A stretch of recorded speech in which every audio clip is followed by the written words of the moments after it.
आपके teacher training का जो सर्टिफिकेट है वो रखा का रखा रह जाएगा, धरा का धरा रह जाएगा। आपका जवानी में जो शिक्षक बनने का जो सपना था वो सपना को हेमंत सोरेन और रघुवर दास ने कुचल के रख दिया, जिसकी वजह से आज राज्य में हर साल पिछले 10 सालों से लगभग हर साल लाखों की संख्या में टीचर, लाखों की संख्या में छात्र बीएड या डीएलएड करके शिक्षक का जो ट्रेनिंग होता है वो कंप्लीट करके बेगारी बैठ जाते हैं, उसको कहीं नौकरी नहीं मिल पाता है।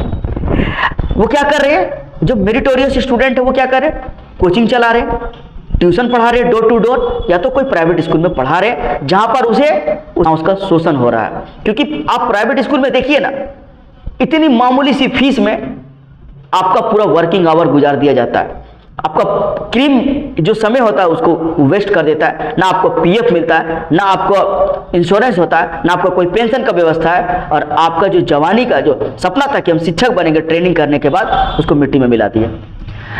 मैं गुस्सा इसलिए हूं क्योंकि जो राज्य सरकार है वो माफियाओं की सरकार है। ये जो राज्य सरकार है वो दबे हुए कुचले हुए की सरकार नहीं है, ये राज्य सरकार पैसे वालों की सरकार है। राज्य सरकार माफियाओं, दबंगों, गुंडों की सरकार है। आप हर माफिया, गुंडा, दबंग को देखिए, हेमंत सोरेन जी के साथ फोटो खिंचा करके वो अपने व्हाट्सएप में डीपी लगाते हैं और अपने आप को प्राउड महसूस करते हैं, गौरवान्वित महसूस करते हैं।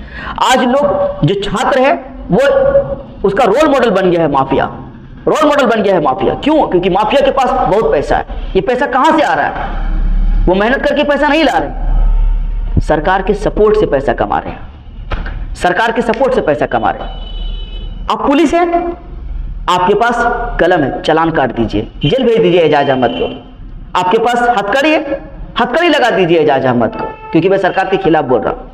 आपके पास राइफल है, बंदूक है, इनकाउंटर कर दीजिए एजाज अहमद का, क्योंकि उसके पास सरकार के खिलाफ बोलने की क्षमता है।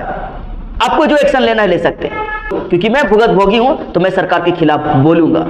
मैं सिर्फ अकेला नहीं हूं इस लड़ाई में, लाखों की संख्या में है झारखंड में वो बेरोजगार युवा जो प्राइवेट नौकरी कर रहे हैं, उसकी मेरिट के साथ सरकार ने अनदेखी की।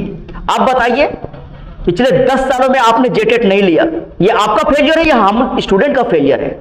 फिर आपने जो छात्र सीटेट का एग्जाम पास किया, केंद्रीय लेवल का जो पात्रता परीक्षा पास किया, आपने उसको एग्जाम में बैठने की इजाजत क्यों नहीं दी? क्या ये उसका आर्टिकल 14 का वायलेशन नहीं है? ये छात्र पीड़ित होकर के जब हाईकोर्ट गया तो हाईकोर्ट ने उन्हें मौका दिया कि जाइए आप फॉर्म भरिए, एग्जाम दीजिए। सुप्रीम कोर्ट ने जाकर के छात्रों के जो हक में फैसला दिया था, हाईकोर्ट उसको बदल दिया और बोला कि रिजल्ट पर रोक लगा दिया जाए, नियुक्ति प्रक्रिया से बाहर कर दिया गया।